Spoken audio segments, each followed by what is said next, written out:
This program was made possible with the continued support of the 1xBet Partners Program. Grow your revenue with 1x Partners.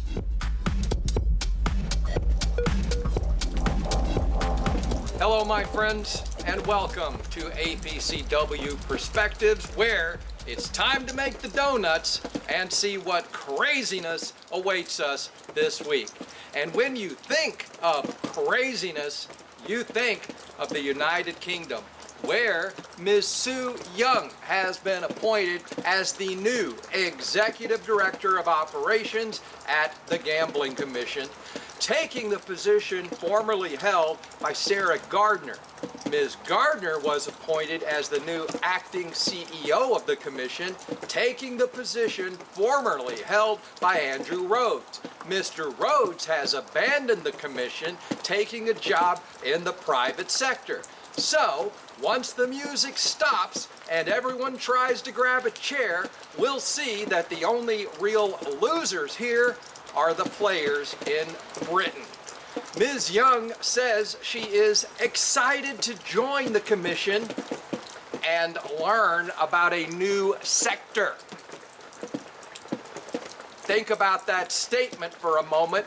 She's excited to learn about a new sector. The Executive Director of Operations at the Gambling Commission will have no experience in gambling whatsoever. But hey, it worked out for Mr. Rhodes and his history degree, and it's working for Ms. Gardner and her modern languages degree. So Ms. Young and her degree in politics should fit in at the commission quite well. Her work experience includes debt management and fire and rescue services, which will undoubtedly serve her well in the gambling industry. And hopefully at some point in the future, all her excitement to learn about our industry will help her to step into a more profitable position in the private sector, just like Mr. Rhodes did. And perhaps, just perhaps here, we have hit upon something of significance.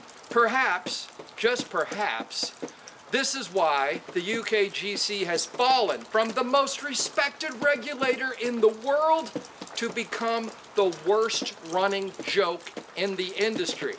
Perhaps if they hired people who actually knew about gambling or had worked in the gambling industry, then they wouldn't be in this position where they're essentially just a dumpster fire that we're waiting to burn out.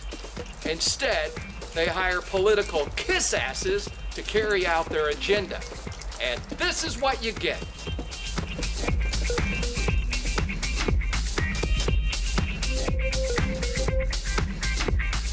Seven Stars Partners is a multi-brand powerhouse. Promote their 9 top-tier brands of high-converting online casinos and sportsbooks with your stats tracked by NetRefer. Find flexible commission structures, including CPA, hybrid deals, and rev share up to 60%, all with no negative carryover.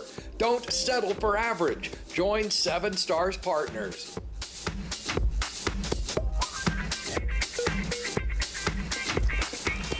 It's still raining.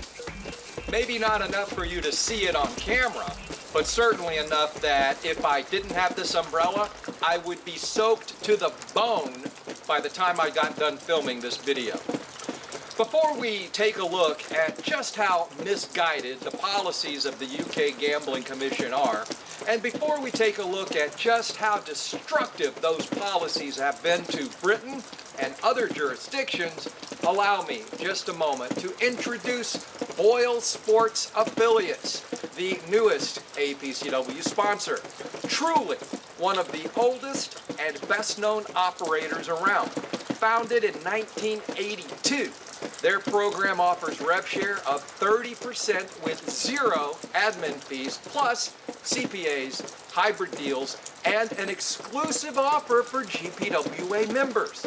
Check out their review page on the APCW website or visit them directly at affiliate.boylesport.com.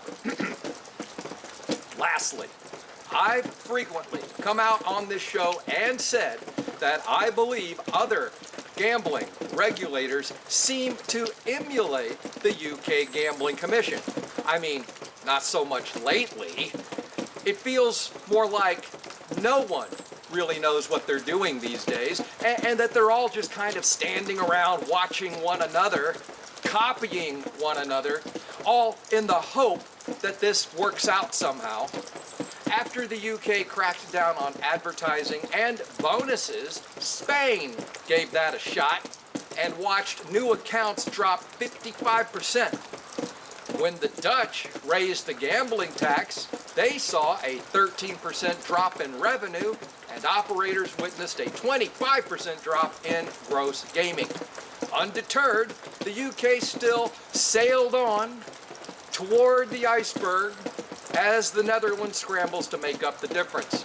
And now, South Africa is considering a gambling tax hike of their own, even though the numbers say it will hurt operators there and could push them offshore. Is any of this sounding familiar? Like perhaps you've heard it or seen it somewhere before. And despite all the warnings from the watchman at the bow, the UKGC just keeps on sailing forward into an ocean packed with icebergs, hoping against all odds they won't hit one. But the damage is already beginning to show. Just ask Intane, who lost over 900 million pounds last year, or ask William Hill, or ask Paddy Power, or Betfred, or Ladbrokes, all of which have either closed hundreds of shops or will have to close hundreds of shops soon if things don't change. And the UK Gambling Commission, well, they just keep right on sailing, smiling with that shit-eating grin on their faces like they haven't got a care in the world. And why would they? When the industry hits the iceberg, they will make lateral moves. They will have the lifeboats, while people like me and you are left treading water, hoping for a rescue before we go under. And with that positive imagery, I'm gonna go. For more good news, be sure to come back next week. I know I will, God willing.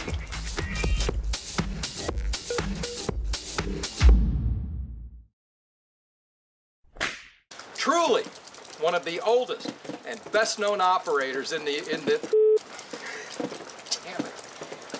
At least I screwed up the front.